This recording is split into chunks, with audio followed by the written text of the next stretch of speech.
ദൈവത്തിൻ്റെ അതിപരിശുദ്ധമായ നാമം വാഴ്ത്തപ്പെടുമാറാകട്ടെ. ഈ മനോഹരമായ പ്രഭാതത്തിൽ നമുക്കൊന്നിച്ച് ദൈവത്തെ മഹത്വപ്പെടുത്താം. ഇന്നത്തെ വായനഭാഗം 100 മുതൽ 102 വരെയുള്ള സങ്കീർത്തനങ്ങളാകുന്നു. ഇന്നത്തെ ചിന്തയ്ക്കായി 101 സങ്കീർത്തനം 2 വാക്യം. ഞാൻ നിഷ്കളങ്ക മാർഗത്തിൽ ശ്രദ്ധ വയ്ക്കും, എപ്പോൾ നീ എൻ്റെ അടുക്കൽ വരും. ഞാൻ എൻ്റെ വീട്ടിൽ നിഷ്കളങ്ക ഹൃദയത്തോടെ പെരുമാറും. ഈ സങ്കീർത്തനം ദാവീദിൻ്റെ ആദ്യകാല സങ്കീർത്തനങ്ങളിൽ ഉൾപ്പെടുന്നതാണ്. ദാവീദ് കുടുംബസ്ഥനായപ്പോഴോ രാജാവായപ്പോഴോ ആയിരിക്കാം രചിച്ചത് എന്ന് കരുതപ്പെടുന്നു.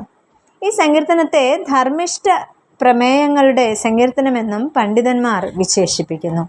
പരമാർത്ഥ ഹൃദയത്തോടെയും നീതിബോധത്തോടും കൂടെ ജീവിക്കുമെന്നും ദുഷ്ടതയുടെ മാർഗത്തിൽ നിന്നും ഒഴിഞ്ഞിരിക്കും എന്ന വലിയ തീരുമാനം ഈ സങ്കീർത്തനത്തിൽ നമുക്ക് ദർശിക്കുവാനായിട്ട് കഴിയും.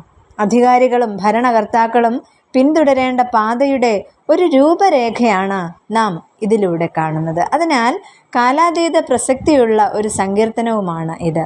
ഈ സങ്കീർത്തനത്തിലെ ചില ചിന്തകൾ പങ്കുവെക്കട്ടെ. ഒന്നാമതായിട്ട്, നിഷ്കളങ്കതയിൽ പദമൂന്നുന്ന സങ്കീർത്തനക്കാരൻ തൻ്റെ ഭവനത്തിലും സുഹൃത്ത് ബന്ധങ്ങളിലും സാമൂഹിക ബന്ധങ്ങളിലും ഒളിഞ്ഞിരിക്കുന്നതായ ചില കാര്യങ്ങൾ വ്യക്തമാക്കുകയാണ് ചെയ്യുന്നത്.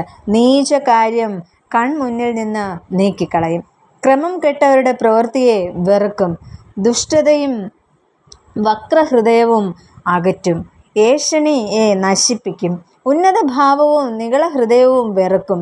ഇത്തരത്തിൽ തൻ്റെ ജീവിത ശൈലിയെ താൻ ചിട്ടപ്പെടുത്തും എന്ന് അവിടെ പറയുന്നു. അതോടൊപ്പം തന്നെ തിന്മയുടെ ശൈലികളെ ഉറപ്പാക്കുന്ന ജീവിത രീതി താൻ പിന്തുടരുകയും ചെയ്യും. സങ്കീർത്തനക്കാരനെ പോലെ നിഷ്കളങ്കതയിൽ നടക്കുന്ന ഒരു ജീവിതശൈലി പിന്തുടരുവാൻ നമുക്ക് സാധിക്കുമോ? ഈ വർഷത്തിലെ 179 ദിനങ്ങൾ നാം പിന്നിടുന്നു. എന്നാൽ എൻ്റെ ജീവിതത്തിൽ എന്ത് മാറ്റമാണ് ഉള്ളത്? രണ്ടാമതായിട്ട്, ദുഷ്ടന്മാരെ ഇല്ലായ്മ ചെയ്യുന്ന സങ്കീർത്തനക്കാരൻ സമഗ്രമായ ഒരു ജീവിത ശൈലി എന്താണെന്ന് പഠിപ്പിക്കുകയാണ് ഇവിടെ ചെയ്യുന്നത്.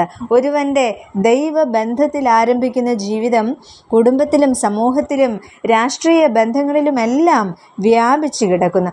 എന്നാൽ യെരൂശലേം എന്നത് ദൈവത്തിൻ്റെ നഗരമാണ്. അവിടെ നിന്ന് സകല ദുഷ്പ്രവൃത്തിക്കാരെയും ഛേദിച്ചു കളയുന്നതോടൊപ്പം ദുഷ്ടന്മാരെല്ലാം രാവിലെ തോറും നശിപ്പിക്കുമെന്നും ദാവീദ് പ്രതിജ്ഞ ചെയ്യുന്നു. പ്രിയമുള്ളവരെ, നാം അധിവസിക്കുന്ന ഈ സമൂഹത്തിലും അനീതിയും അക്രമവും കൊലയും ചൂഷണങ്ങളും പീഡനങ്ങളും എല്ലാം കൊടികുത്തി വാഴുമ്പോൾ ക്രൈസ്തവ സമൂഹമെന്ന നിലയിൽ എനിക്കും നിങ്ങൾക്കും എന്ത് ചെയ്യുവാനായിട്ട് സാധിക്കും? വളരെ വലിയ കാര്യങ്ങളൊന്നും കഴിഞ്ഞില്ലെങ്കിലും നിഷ്കളങ്കതയിൽ നമുക്ക് നടക്കുവാനാകുമോ? നീച കാര്യങ്ങളെ അകറ്റുവാൻ, നീതികെട്ട പ്രവൃത്തിയെ വെറുക്കുവാൻ, ദുഷ്ടതയും വക്രതയും അകറ്റുവാൻ, ഏഷണി പറയാതിരിക്കുവാൻ, ഞാൻ എന്ന ഭാവവും നിഗള ഹൃദയവും ഒഴിവാക്കുവാൻ നമുക്ക് സാധിക്കുമോ?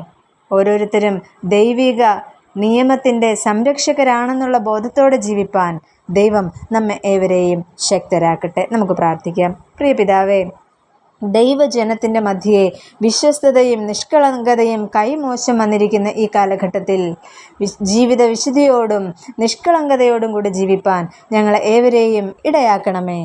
ആമേൻ.